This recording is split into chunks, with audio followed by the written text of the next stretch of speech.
Hi hello नमस्कार, कसे आहात सगळे? मजेत ना? तर आज मी चालली होती दिव्याला म्हणजे माझ्या माहेरी, कारण मला थोडी शॉपिंग करायची होती. म्हणून मी आज ठरवलं की मी आज तिकडेच जाईल.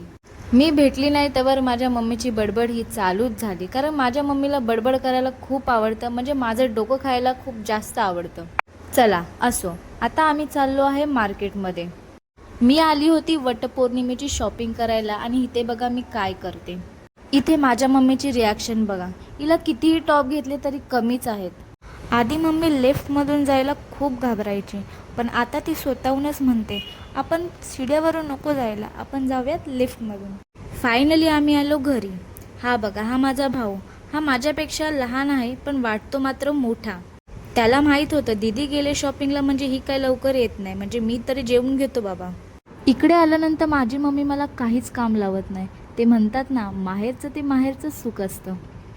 ती म्हणते तिकडे तर काम करतेतच ना, मग इकडे आल्यावरती आराम करत जा, असं माझ्या मम्मीचे विचार. आणि नेहमी मी आल्यानंतर माझ्यासाठी अशी स्पेशल डिश असतेच असते. खूप दिवसातून मम्मीच्या हातचं खायला भेटलं, खूपच भारी वाटलं. मी रात्रीच ठरवलेलं की मी उद्या लेट उठणार, कारण त्यात मी आहे माहेरी. पण काय करणार, रोजच्या प्रमाणे मला लवकर आली जाग. हे पहा, मम्मीने अशी मस्त मस्त झाडे लावली होती, फुलांची होती, त्यात पावट्याची वेल पण मस्त आली होती. सकाळी असं उठल्यावरती मस्त फ्रेश वातावरण पाहायला भेटलं. असं मी माझ्या सासरी सगळ्यांना देत असते, पण इथे माझी मम्मी मला स्वतः आणून देते. असं सुख फक्त आणि फक्त माहेरीच भेटतं बरं का.